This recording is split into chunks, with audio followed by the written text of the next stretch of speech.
Dear Kuya Poy, magandang gabi po sa inyo at sa lahat ng mga listener at manonood ng programa. Ako po si Reggie, 28 years old, at sumulat ako para humingi ng advice sa inyo tungkol sa aking sitwasyon. 8 years ago po nang umalis ako ng bahay nang hindi maayos ang relasyon ko kina inay at kay itay. Magta-third year college na po kasi sana ako noon nang hilingin sa akin ni inay na mag-stop na muna ako sa eskwelahan to give way sa kapatid kong kambal na magpa-first year college naman. Hindi na raw po kasi nila kakayanin kung sabay-sabay kaming tatlo na nasa kolehiyo. Naintindihan ko naman po ang sitwasyon namin. Pero hindi ko po kayang huminto kasi umaasa rin po akong 2 years na lang ay makapagtrabaho na rin ako pagka nakagraduate. Makakatulong na ako sa kanila, finally. Naging honest lang po ako at naisip ko, may nakukuha naman po kasi ako na scholarship kada 3 months.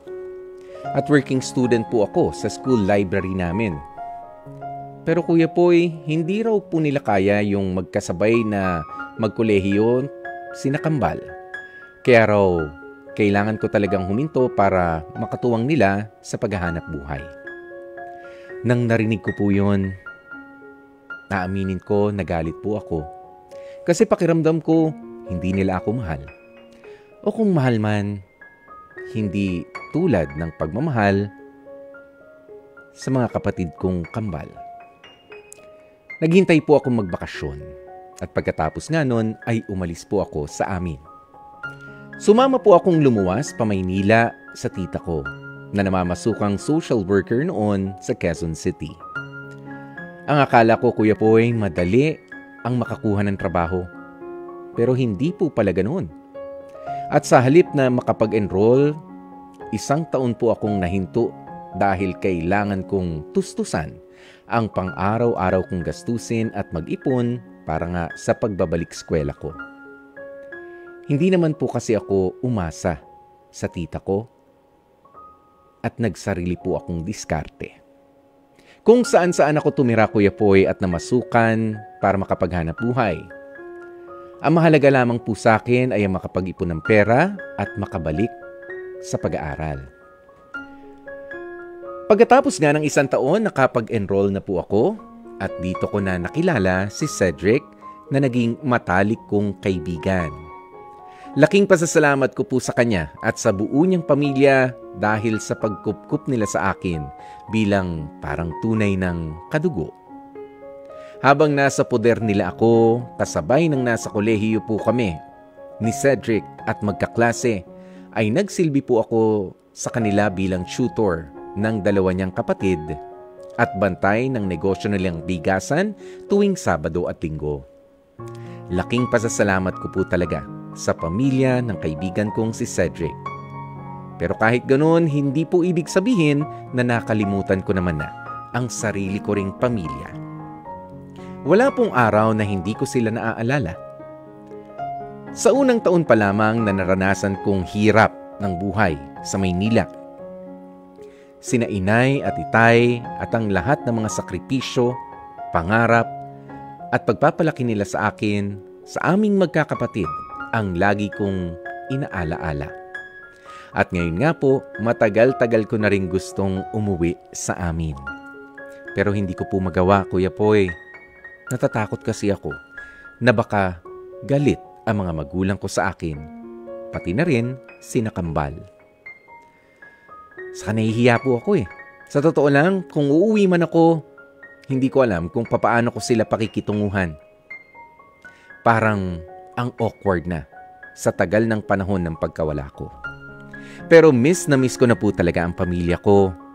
At madalas itinutulog ko na lamang po ang lungkot at pangungulila ko sa kanila.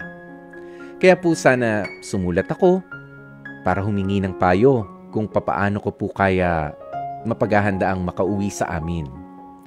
Gusto ko rin pong sorpresahin sina inay at itay nang naipon kong sapat na pera para makapagpundar din sila ng maliit na pangkabuhayan. Hanggang dito na lamang po. at maraming salamat. Nagpapasalamat, Reggie ng Camarines Norte.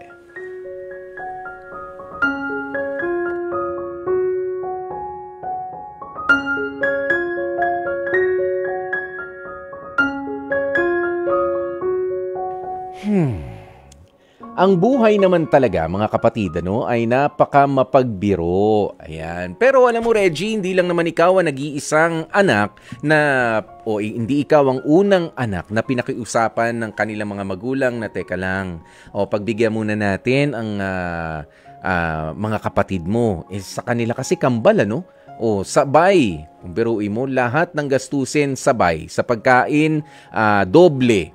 Sa pananamit, doble.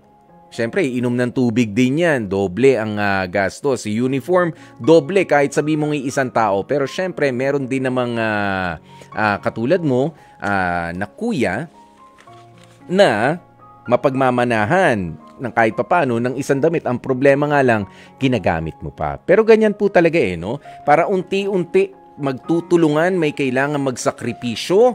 Ayan, masasabi ba natin, kasi itong si Reggie ay para nagsisisi na bigla na lamang talaga siyang umalis. Hindi naman kasi kailangan na umalis ka nang walang paalam. Pero sabi mo nga, ikaw naman ay nasa poder ng tiyahin mo.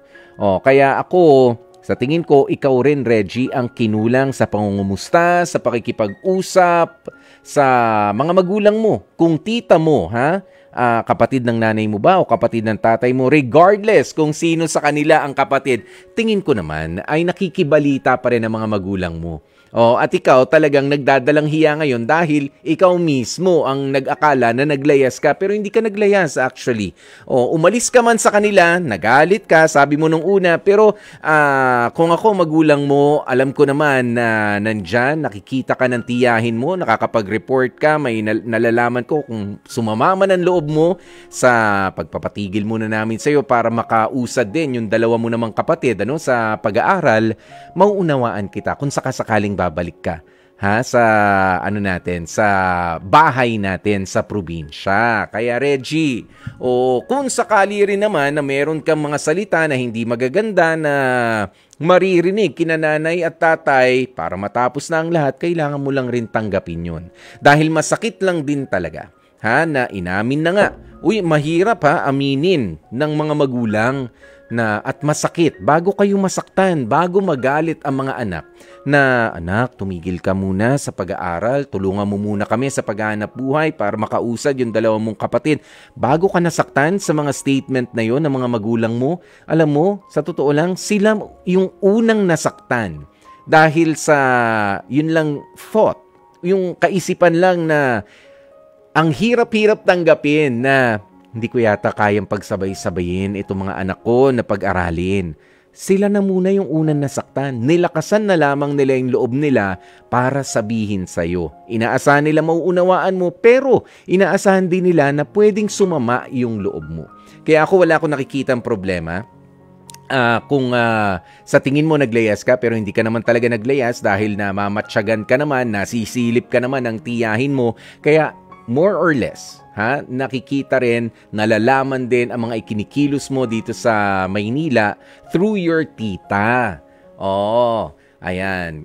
Sabi ko nga, umuwi ka na ng maluwalhati. Meron ka pang mga good news na may uuwi sa kanila, better. Pero syempre, mag-usap muna kayo. Hindi naman pwede rin kasing sapalan na lamang ng pera, yung panahon na nawala, o yung tampo ni nanay, yung tampo ni tatay, na basta mo na lamang sila tinalikuran.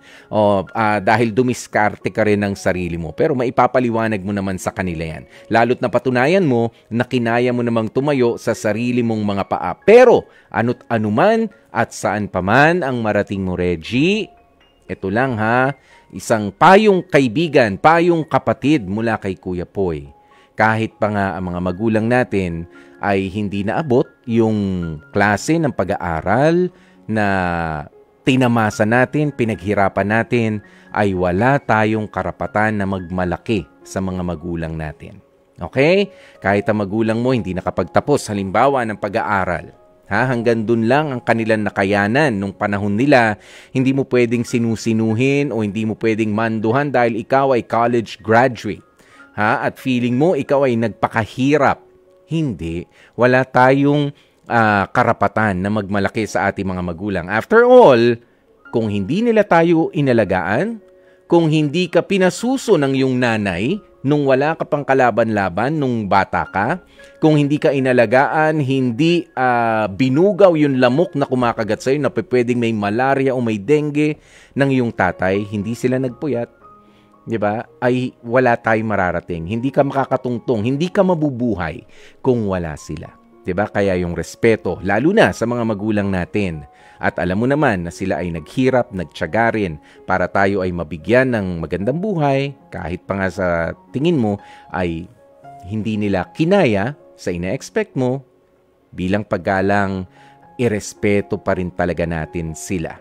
Anuman at saan man ang ating marating sa buhay. Para humaba ang buhay, di ba? Sila mga may respeto sa mga magulang, nasa Bible yan, lalong humahaba ang buhay.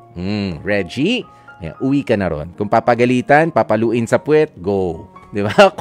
Kung tatanggapin ng nakangiti, pasasaan ba? Magkakaayos din kayo. Parehas namang magandang kinabukasan ang inaasam nyo para sa isa't isa.